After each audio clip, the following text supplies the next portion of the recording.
भारत की भाषा विद संदीप भटनागर में बहुत बहुत स्वागत है।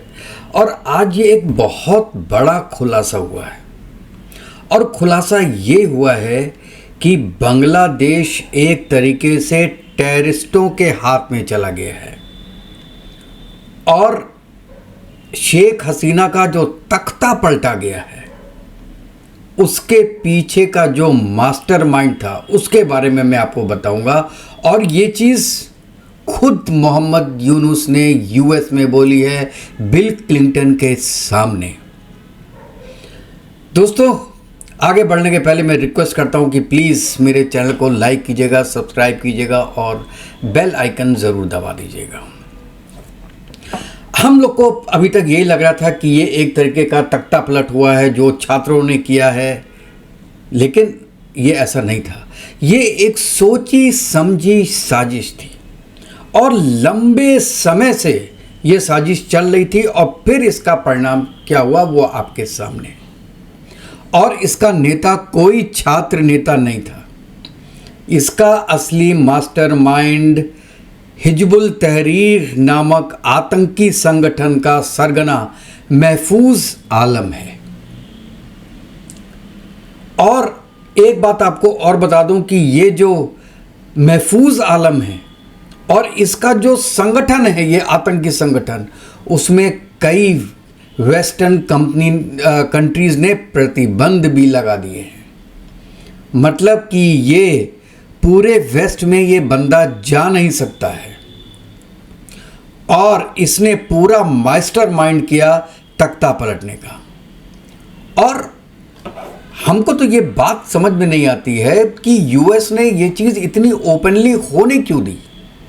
जिस तरीके से मोहम्मद यूनुस से इस वक्त जो बाइडेन मिल रहे हैं, आपने वो फ़ोटो भी देखी होगी और मैं भी फ़ोटो लगा भी दूंगा, जिसमें वो ऐसे गले तो नहीं लग रहे हैं, उनके गलों में हाथ डाला हुआ है और ऐसा लग रहा है कि पता नहीं किस कर रहे हैं या क्या कर रहे हैं। और यूनुस कहाँ कहाँ नहीं मिले यूएस में। चलो, पाकिस्तान के प्राइम मिनिस्टर से तो मिलना ही था, वो तो मिल लिए, आईएमएफ में मिले, वर्ल्ड बैंक से मिले, ब्राज़ील के प्राइम मिनिस्टर से मिले, यूएस के प्रेसिडेंट से तो मिले ही मिले। मतलब जितने भी फोरम्स हैं इम्पॉर्टेंट, उनकी पहुंच सब जगह थी। अब सडनली ये देखा जाए कि एक केयर टेकर एडवाइज़र की पहुंच क्या यूएस के प्रेसिडेंट तक होनी चाहिए? इससे ये चीज़ बिल्कुल क्लियर होती है कि ये एक सोची समझी साजिश थी। और ऐसा भी नहीं है कि मोहम्मद यूनुस ने के मुंह से ये सब बातें निकल गई बिल क्लिंटन के सामने। मुझे लगता है कि उन्होंने बड़ी सोची समझी साजिश के तहत इस चीज़ का खुलासा किया है। और ये जो महफूज आलम का है, इसको आप थोड़ा रीड करके देखिए कि इसकी आतंकी संगठन ने क्या क्या किया है बांग्लादेश में। और मोहम्मद यूनुस उसकी ऐसी तारीफ कर रहे हैं कि वो सुनने लायक है। वो ये कहते हैं, उनके वर्ड्स हैं, मैं पढ़ के सुनाता हूँ आपको। यूनुस ने यह भी कहा कि पूरे प्लान को सावधानी पूर्वक डिजाइन किया गया था। इसके असली नेता महफूज आलम की पहचान छिपाई गई थी।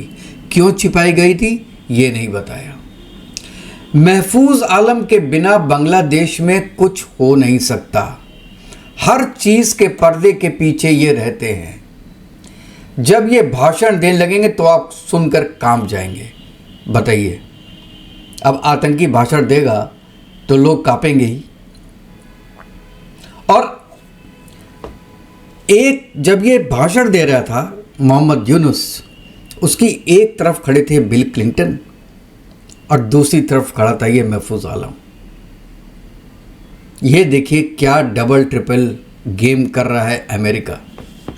और ये तो अब बिल्कुल क्लियर बात है कि मोहम्मद यूनुस ये पहले से प्री प्लान था कि आर्मी तख्ता पलट कराएगी और मोहम्मद यूनुस एडवाइज़र बनेंगे। और अभी मुझे तो नहीं लगता कि बहुत नियर फ्यूचर में कोई इलेक्शन होने वाला है, और इसीलिए स्टूडेंट्स फिर बाहर निकल गए, क्योंकि उनको तो मोहरा बनाया गया है। उनको थोड़ी ना पता है ये सब चीज़ें। उनको अब पता चला होगा कि हम तो ठगे गए। चलिए, अकल आई, देर से आई, लेकिन आई तो सही। इसलिए एजिटेशन दोबारा स्टार्ट किया कि इलेक्शन कराओ। अब मुझे नहीं लगता कि इतनी जल्दी इलेक्शन होगा। डिक्लेयर करेंगे और वो डेट बढ़ाते रहेंगे जब तक यूएस का मकसद सॉल्व नहीं हो जाता है, और वो है उनकी टेरिटरी में अपने डिफेंस स्टेशंस बनाना। एक जजीरा का जजीरा मांगा था उन्होंने, और ये चीज़ आप जानते हैं कि शेख हसीना ने कह दिया था कि अंग्रेज़ ने मुझको बोला, और जो मैंने नहीं माना इसलिए मेरा आज ये हाल हुआ है। अब दोस्तों, आप ये बताइए कि एक तरफ बिल क्लिंटन बैठे हैं, एक तरफ ये महफूज आलम बैठा हुआ है, और उसके बीच में मोहम्मद यूनुस खड़े होके ये बोल रहे हैं कि हाँ, ये जो पूरा तख्ता पलट हुआ है ये महफूज आलम ने कराया है, और ये हमेशा पर्दे के पीछे रहते हैं, और ये प्लानिंग बड़ी गहरी थी और सालों से चल रही थी। अब देखिए, यूएस की तो प्लानिंग ऐसे ही होती है। क्या प्लानिंग थी कि उसका भनक तक नहीं लगी शेख हसीना को, और या तो मैं कहूँ इंडिया को, क्योंकि दोनों में से कुछ लगता तो वैसे इंडिया ने तो एक बार इनको आगाह किया था कि something big is going to happen, और उसको कितना सीरियसली लिया शेख हसीना ने, ये तो आपने अभी देखा ही होगा। दोस्तों, जैसे मैं पहले भी कई बार बोल चुका हूँ, Bangladesh is going in Pakistan's way, और मुझे ये लगता है कि बांग्लादेश की हालत पाकिस्तान से भी खराब होगी, क्योंकि ये जानबूझ के मोहरा बन रहे हैं यूएस का। यूएस का मकसद केवल अड्डे लेना नहीं हो सकता बांग्लादेश में। उनका मकसद और है। उनका मकसद ये है कि इंडिया को फंसा के रखो, क्योंकि एक कंट्री है जो अमेरिका की बात नहीं सुनता है और वो अपने इंडिपेंडेंट डिसीजंस लेता है। जो यूएस को पसंद नहीं है, उसको पाकिस्तान जैसी कंट्रीज़ चाहिए, उसको यूके जैसी कंट्रीज़ चाहिए, उसको एक तरीके से जर्मनी जैसी कंट्रीज़ चाहिए, और एक तरीके से गल्फ़ कंट्रीज़ चाहिए, और लैटिन अमेरिका की कई कंट्रीज़ हैं वर्ल्ड में, उनको वैसी चाहिए।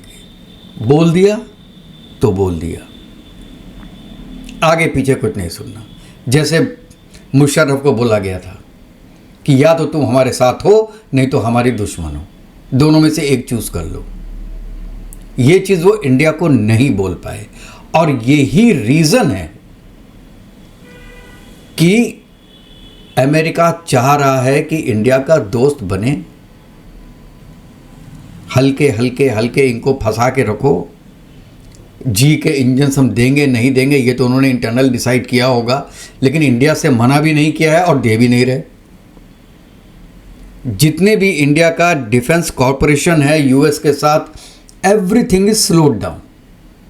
मना कुछ भी नहीं हुआ है।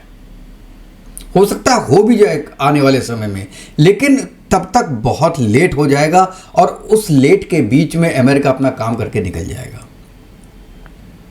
और उसको काम ये करना है कि इंडिया को डिस्टेबलाइज करो।